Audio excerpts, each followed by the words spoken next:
Only a few years after the bloody conflict that brought independence, the United States was again at war with the British Empire.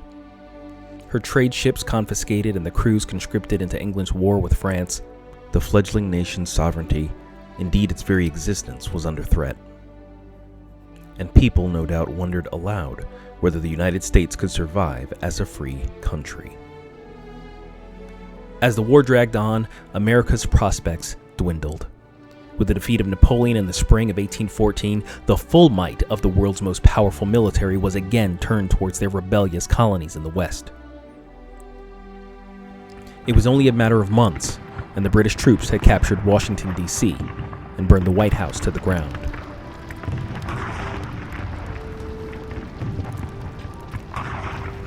In the midst of what must have felt like impending doom, a young lawyer named Francis Scott Key and a partner were sent to retrieve a prominent civilian that had been taken as a prisoner of war aboard the flagship of the British fleet that loomed in the waters off the coast of Baltimore. The officers must have thought it a fool's errand for the men to pursue a freedom that would only last until the states were returned to British rule. Though the negotiations had gone well and the three were allowed to return to their own vessel, the British didn't let them leave right away. During their week of talks aboard ship, they had learned of an imminent attack. Destroying the American cannons guarding the coastline had become the key to the British advance, and very well could have opened the path to ultimate victory over the states.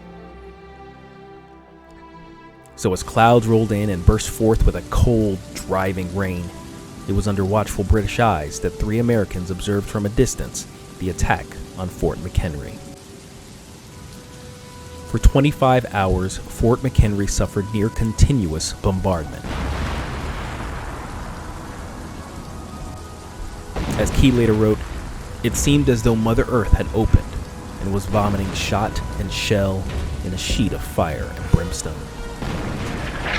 25 hours of death falling down on the heads of the 1,000 or so troops that stood in the gap between independence and conquest.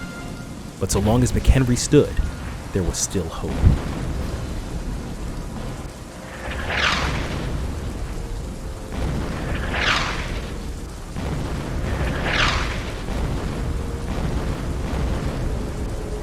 Over the course of that night of desperate battle, the men that watched from a small ship among the enemy came to realize that the presence of the stars and stripes flying over the ramparts of the fort was the only indication they would receive that freedom yet still remained in their future.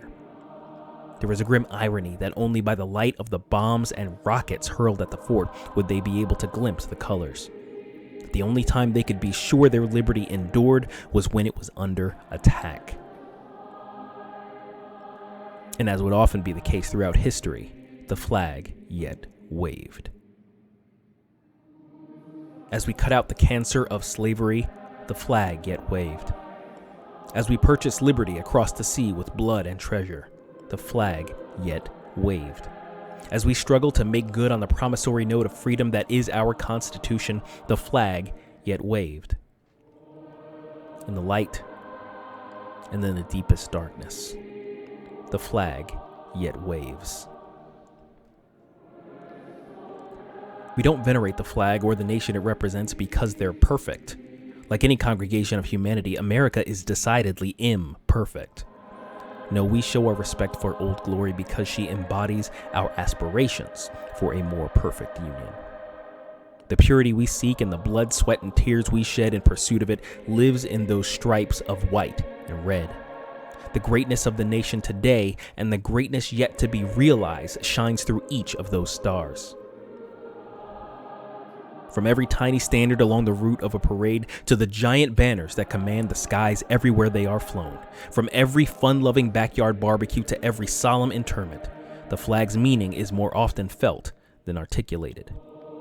But what that flag over Fort McHenry meant to Francis Scott Key that night in 1814 became a poem, which became a song, which became an anthem, and the thrust of its words strike true every single time. God bless you, and God bless the United States of America.